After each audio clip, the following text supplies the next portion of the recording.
GundamForums.com. Welcome back, everybody, to my review of the Master Grade Wing Zero Proto version. Just call it the anime version, I suppose. And the confusion with this kit is that most people will say, wait a minute, it looks like Wing Zero, smells like Wing Zero, walks like Wing Zero, it is a Wing Zero, why are they calling it the Proto?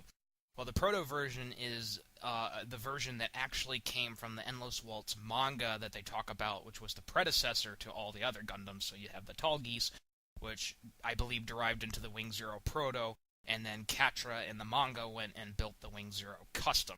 Correct me if I'm wrong. Anyways, let's get to the parts. Now, I've got two legs here to show you. I've got one that's completed and one that has the inner frame into it. And it's really unique how they do the transformation mechanism for this kit. If you do not put this entire thing together, it's going to come across as a little flimsy. As you can see here, the leg kind of just, or the foot kind of just drops like that. That's part of the transformation. But anyways, it's pretty sleek, it's pretty clever, and it's simple, and it looks good. This will come up and down at the top here for the transformation. This will bend. This is a double bend, so you can pull it all the way back like he's running like that. Pull that back. The knee here doesn't really move independently. It will move as you bend the joint here. And you can move the leg a little bit forward, although I'm not too sure. Let's look at the normal one. Foot comes a little bit forward like that. You will get some ankle movement to the left and the right. 360-degree rotation, that's actually part of the transformation mechanism. And, I mean, looking at the armor here, it isn't overlined like the old 90s kits. It looks sleek, it looks smooth, and it isn't going to detract from the look. The Proto, I believe, is a lot sharper, a lot cleaner, and as we're going to see, it's definitely a lot sturdier than some of the older kits. Now, for the torso here, lower torso, I kind of have a mangled mess, but I wanted to show half of it complete and half of it inner frame. And I think it's really cool when Bandai goes to the effort of taking the front skirts, and even the back skirt has an inner frame. And this one isn't like the 2004 Wing Zero Custom, where it's just one part and it doesn't do anything. There's actually two hinges back here, which I thought was a little bit weird, but it allows the back butt, I call it the butt plate anyways, to swivel ever so slightly. I don't really see the point to it, but that's what they did. And the side skirt here has inner frame, which is really cool. There's not really too much detail you can do. There's a little bit on the underside, but I usually don't paint that. There's some on the underside here as well. Again, with the same design as the legs, the front of the skirt here, or I'd call it the cup, whatever you want to call it, there's a vent on top of here, vent down here. It looks sleek, it looks awesome. It's not overlined, it looks great. All the lines need to be where they are. The front skirt here is going to be like your standard skirt. They do pop off.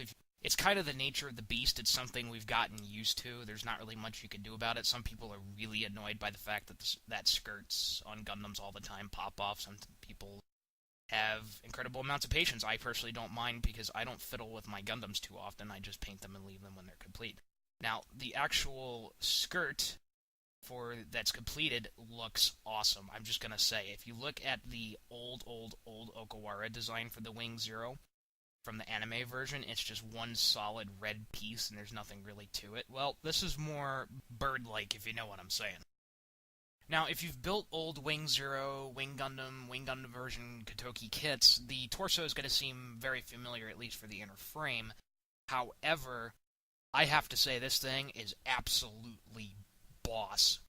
When you put the two back chest parts back here on, it's going to seem very familiar. Like, why did they go with that? Why didn't they go with something like from the Master Grade Wing Gundam and you just slide one thing on there? Well, I actually think it's a little bit more sturdier and you have less chance of breaking stuff. Anyways, what is fantastic about this kit, and if you look at the jewel here on the front, they actually provide you with green acrylic. You don't have to go and paint it. You don't have to put an actual sticker.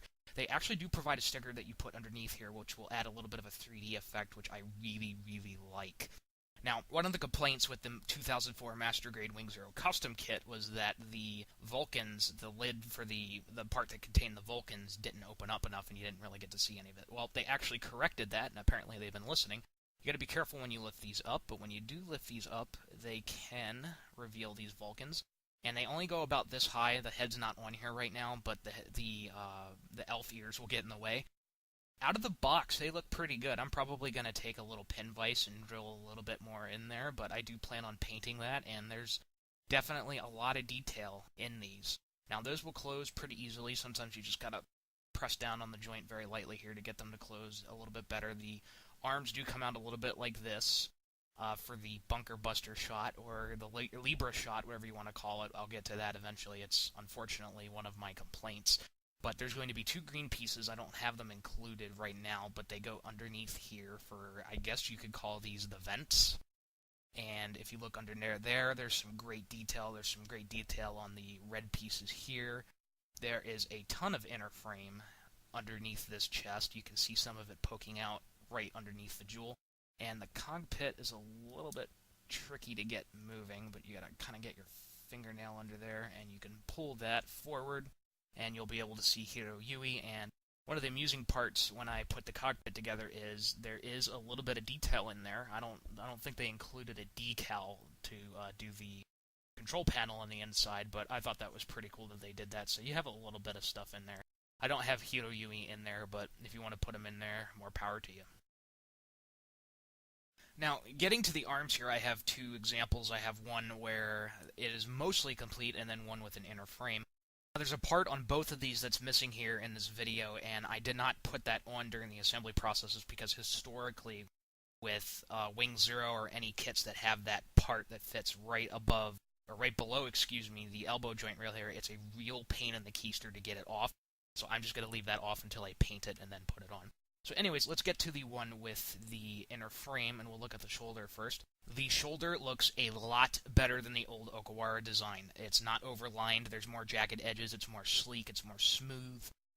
There's good color application everywhere. You've got your standard, I'm not sure what they call this, it's like a yellow emblem that there's 4 of them, usually on every Wing Zero or Wing Gundam incarnate.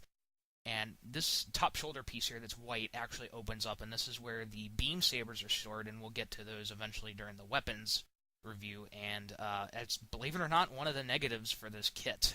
It's a nitpick, but it's not too bad, and I haven't tested yet whether you can actually move the arm and grab the beam saber. Anyways, the shoulders are going to come across as a little bit loose, and that's because of the transformation, but here you have your standard connection. There is a single joint here that connects here. There's a double joint here, so you can convolute this. I'm going to take the shoulder off, and that will move any way you need it to, backwards. I guess you need that for a transforming suit. And you will get about, I wouldn't say a 180, almost 180, 170, 160. The wrists will move up, down, left, right, whatever way you need to, 360 degrees, and that's another problem with these manipulators. Some people love them, some hate them. I like them when they decide to fit, but they like to pop off very often. So there's not really much to the arms. He's going to have skinny, scrawny arms, but he bulks up when you put the weapons on. And let's look at the finished version. Quite simply, and I disconnected the arm from the shoulder here, there's a little round inlet here that goes in here, and you poke it through that hole, and it will hopefully mostly stay. If you look underneath the shoulder, I'm not too big on this 3-dot vent, whatever you want to call it, but it does hide a pretty ugly seam line. You have a booster down here that will move up, and actually the flap, I thought the flap would move it. It's not connected to it. It moves independently. That will move like that. You can move that around as you wish. There's a little bit of detail underneath that flap, which is always nice. Thank you, Bandai. And it looks pretty good, and there's a connection point for the shield, although on this arm, I think he holds the Buster Rifle, but you can do it any other way. You can rotate this around, and unfortunately, they did not include a 3-finger trigger finger split, which I kind of disappointed. However, when we get to the weapons, you're going to see that the sturdiness of this kit really plays into how well he can hold his weapons. So that will do it for my first part of the review of the parts. Next time we'll go over the head, the wings, the shield, and the weapons, possibly in that order, maybe, could be. See you then.